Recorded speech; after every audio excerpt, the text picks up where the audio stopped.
Tourist will visit Britain. Go, go, go! If any of you can't keep up with me, don't even try. We heard that chipmunk and squirrel are popular here, and we didn't want to eat them. You've got to switch off to keep your sanity. But for those on the front line, Come on, let's get going! it's no holiday. You are so out of order. Quickly as you can. He's an asset for a company. I just wish he were in this company. Tourist Trouble, a new series starts Monday 9:30 on BBC One.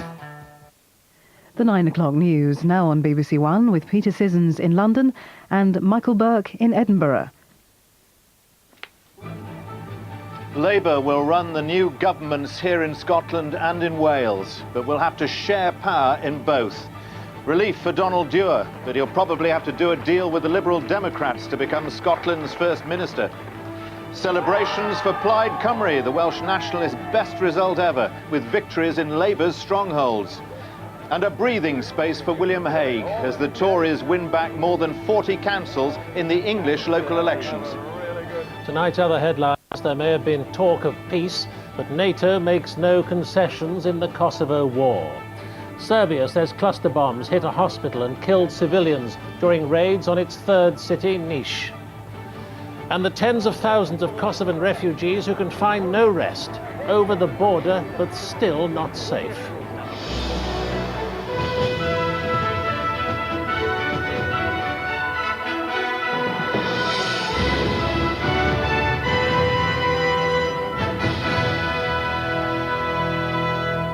Good evening from Edinburgh, wreathed in the sea fog they call the Har, where the first Scottish Parliament for close to 300 years will be run by a coalition.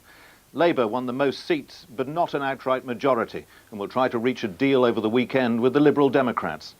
Wales too has an elected assembly that will be run by Labour, surprisingly without an overall majority, but is lukewarm about it.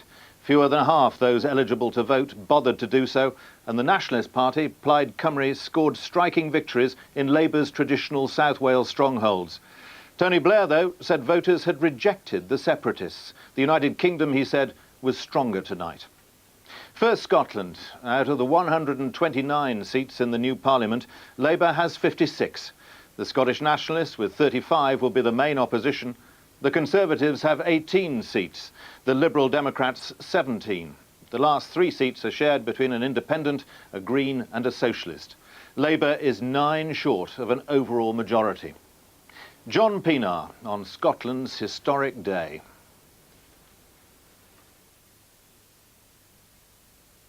Their new parliament work. Under the new system, every vote was supposed to count. It's also meant no party in overall control. Political deals will have to be struck, and quite possibly the first political coalition in Britain since the war. Labour's happiest at the result and the most relieved. They've contained the threat from the SNP. Now Donald Dewar's stepping into the role of Scotland's First Minister. He'll lead Labour's members of the Scottish Parliament, or MSPs, and perhaps be the senior partner in a Lib-Lab coalition. He isn't rushing to give away too much too soon. Now I understand that you are all impatient for news of what happens next. The truth is that we have always said that there has been no deals or pacts before the election campaign, and none were made in the campaign. What there is a determination to deliver the manifesto on which we were elected. The Lib Dems aren't used to this kind of power, but they're making the most of it. A small party handed the status of power broker. The Scottish leader sees no need to apologise for that. It will be more than likely, if we succeed, and I hope we will succeed, but if we succeed, we will actually embark on a programme for government which is likely to have the support of more than 50% of the people. When did that last happen in the government of Scotland? Before the two parties make a coalition, they'll have to strike a deal, and that won't be easy. The Lib Dems won't even consider doing business without a promise of ministerial jobs. If that wasn't enough for Donald Dewar to swallow, he'll be asked to scrap ideas like university tuition fees. He may just consider a compromise on that, but he won't even consider an increase in income tax. That's an option the Lib Dems would like to keep open. 1,600. As for the SNP, they're claiming a triumph of their own. Alex Salmond will lead an opposition of 35 members. But on election night, there was no disguising a faint sense of disappointment. The SNP leader says his party's come a long way and hasn't finished yet. We're all minorities in this new parliament. Obviously, we haven't got a mandate to have a referendum on independence. We'll have to seek that mandate at the next election. And in the meantime, we'll pursue our agenda on the key issues we've raised in this campaign. The Tories' share of the vote fell since the last election, but they've regained a parliamentary presence in Scotland anyway. They don't like the idea of facing a joint Labour-Liberal Democrat front. We are determined to be the unionist opposition to this Lib-Lab pact that seems to be emerging. This coalition, this congealing of parties. Who knows, in a few hours' time, Scotland may no longer have 4 political parties, it may have 3. This was an uncomfortable result for Labour. Dennis Canavan was rejected and expelled by the party, then beat Labour to hold his old seat. Another winner under the system, Tommy Sheridan of the Scottish Socialist Party. He'll also take his place in the Parliament thanks to the proportional voting system. And so will Robin Harper of the Greens. His was an emotional triumph. The Scottish capital tonight, outwardly unchanged, but now the home of a transformed political system and a new and unpredictable style of government. John Pienaar, BBC News, Edinburgh. Well, our Scotland political editor Brian Taylor is with me. Brian, how high a price will the Liberal Democrats demand for supporting Labour in the new Parliament? What they say they'll do is they'll hold a meeting of their MSPs tomorrow, their executive on Sunday, a very formal position which frankly they mapped out weeks ago. They were intending this, they were planning this. I think they'll demand 3 things. Principally, they'll demand at least 1, possibly 2 cabinet ministers, certainly Jim Wallace, possibly someone else as well. On tuition fees, the student tuition fees, which were very, very unpopular in the campaign, with Labour still promoting them, I think they'll say those have to go. There's a majority against them. Potentially in the Parliament, the Liberal Democrats will say scrap them. I think also they will be looking for some sort of movement on the idea of funding of education more generally. They've talked about the idea of perhaps having a penny on income tax. I think they'll be prepared to drop that because the Labour Party simply wouldn't wear it. Not so long ago, the Nationalists were hoping that maybe they'd get more votes than Labour. Will they be disappointed tonight? It's a reasonably good result for them. It is better than the 1997 general election performance. The big disappointment came in their inability to take any target seats in the Labour Central Belt heartlands. They won Inverness, they didn't win Govan. That was the story of the night for them in some respects. I think the Nationalists will face a debate about strategy. A debate about whether, for example, to push the independence cause more stridently, more vigorously. They were a disjointed campaign from the very start in this election because they were broadly an independence party fighting a devolution election. It's almost like the Labour Party in the 1980s. The discussion then was whether to be more socialist, less socialist. With the SNP, it's the same. Is it more down the independence road, or is it back off from that, which is the way to success? And briefly, Labour, how comfortable will they be in Scotland about the idea of coalition government? I don't think they're all that contented in Scotland with coalition government because it leaves them precariously dependent upon another party. It has to be said, though, it fits in more generally with Tony Blair's wider plan to reshape the centre and left of politics. Brian Taylor, thanks very much. In Wales, a big increase in support for the Welsh nationalist Plaid Cymru wrecked Labour's hopes of an overall majority in the new Assembly. Labour's leader in Wales, Alan Michael, did win a seat in the end, but his party lost in parts of the South Wales valleys they'd considered impregnable. The turnout was low. Only 6% of those eligible to vote bothered to do so. The full result for the Welsh Assembly has given Labour 28 seats, the Nationalists, Plaid Cymru, have 17, the Conservatives 9, and the Liberal Democrats have 6, leaving Labour 3 short of overall control. Wyre Davies in Cardiff on a good day for Plaid Cymru. At the end of a hugely disappointing day, Labour Party leaders were tonight putting a brave face on things and denying their plans for devolution in Wales had gone astray. It was a day when ecstatic Plaid Cymru supporters could barely believe their eyes. The party that got fewest votes in Wales in the last general election today found itself in a position to wield real power in the National Assembly for Wales. Even here in Neil Kinnock's former power base of Islwyn, a huge Labour majority was swept aside. For Plaid Cymru's leader, it was the realisation of a lifetime's work. Barely 2 years ago, devolution was a pipe dream. Now, not only does Wales have a degree of self-government, but Plaid Cymru Assembly members, or AMs, will be at the very heart of the new body. We, as Plaid Cymru, the Party of Wales, will be going into the National Assembly with a determination to make it work. There must be a message that reaches London as well as every part of Wales from these results, to make the Assembly a really effective tool and to give the Assembly as great powers as has the Scottish Parliament and the Northern Ireland Assembly in terms of legislation. The staggering feature about this result is that here in some parts of the industrial South Wales valleys, die-hard Labour voters have deserted the party in droves. with the general elections, it's Conservative Labour sort of dominate your mind. But when it comes to sort of Wales, it's Labour or Plaid. I think Plaid have just done a better job. You ask anybody on this market or anywhere in Wales, Labour lost their way. Promised a lot, come up with nothing. Fact. Ironically, one Labour winner today, the first Assembly member to be elected, was Wyre Davies. He orchestrated the successful 97 referendum on devolution before his resignation as Welsh Secretary in controversial circumstances. This was a personal triumph for him. We all have got a heavy responsibility now to make the National Assembly work for everybody in Wales to improve economic and social conditions. After a nerve-wracking day, Labour's leader, Alan Michael, scraped home in a top-up seat in Mid and West Wales. Although disappointed, when he arrived back in Cardiff tonight, he pointed out that Labour will still be the largest party in the 60-member Assembly.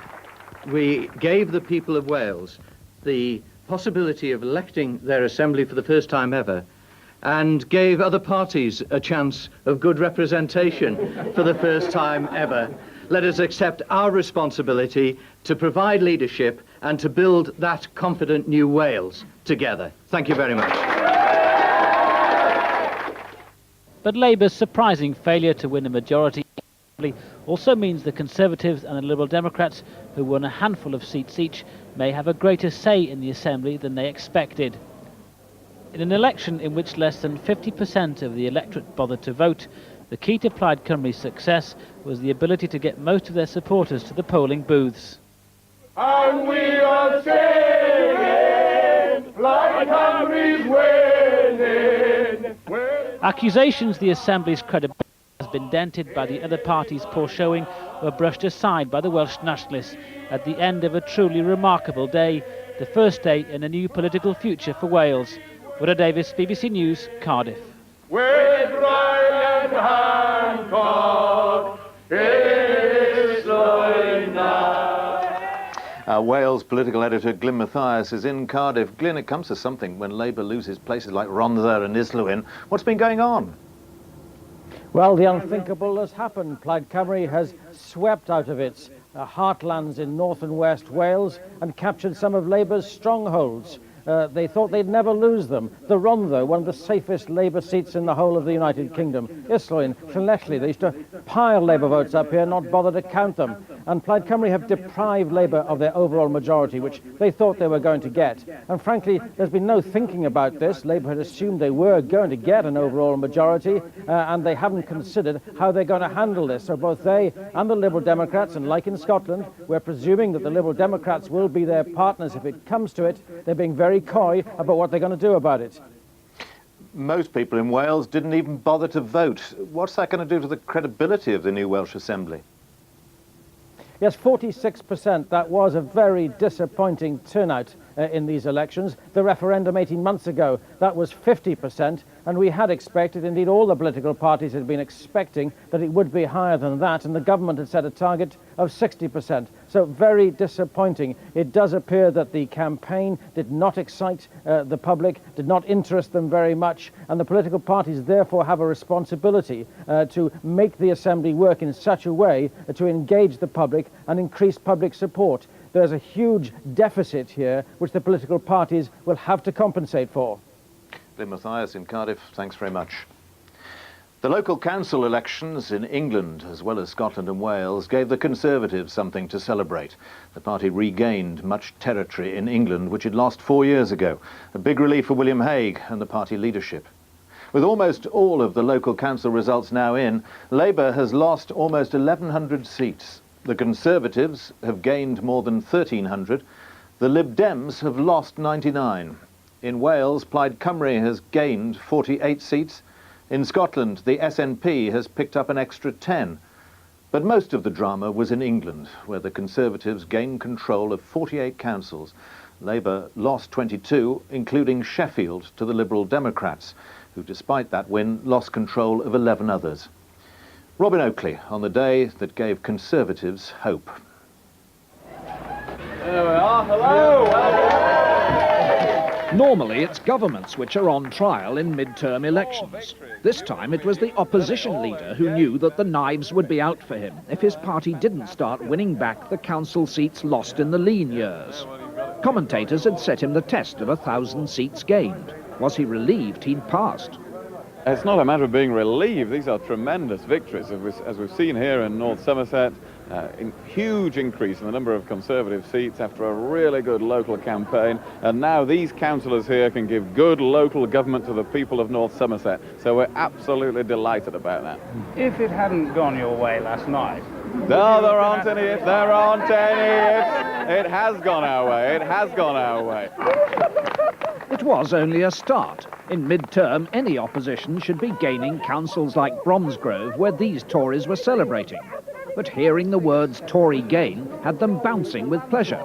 Another 1,300 councillors steps up their fighting force no end. Labour were happy to have held on to so many of the seats they won in high times 4 years ago in towns like Trafford.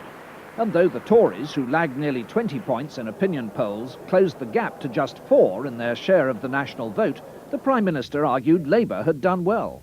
I think you'll find that our results are really pretty good. I mean, our percentage vote, I think I'm right in saying, is actually higher than the Conservative percentage vote.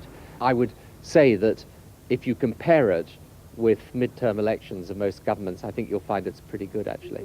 Visiting Sheffield, the Liberal Democrats leader argued that gaining such a new jewel in their crown confirmed their graduation from party of protest to party of power. He gave his new councillors a pep talk.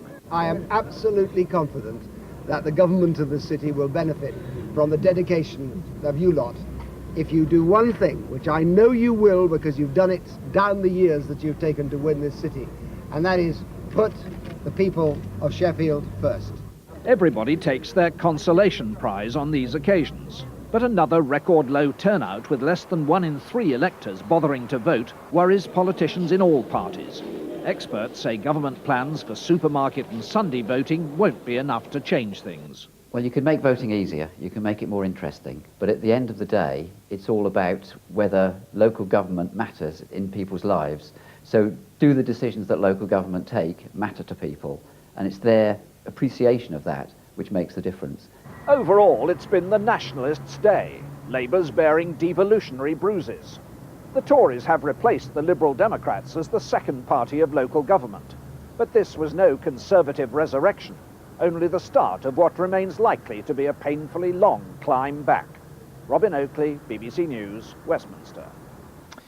More from Edinburgh on the election results later, but first, Peter Sissons with the rest of the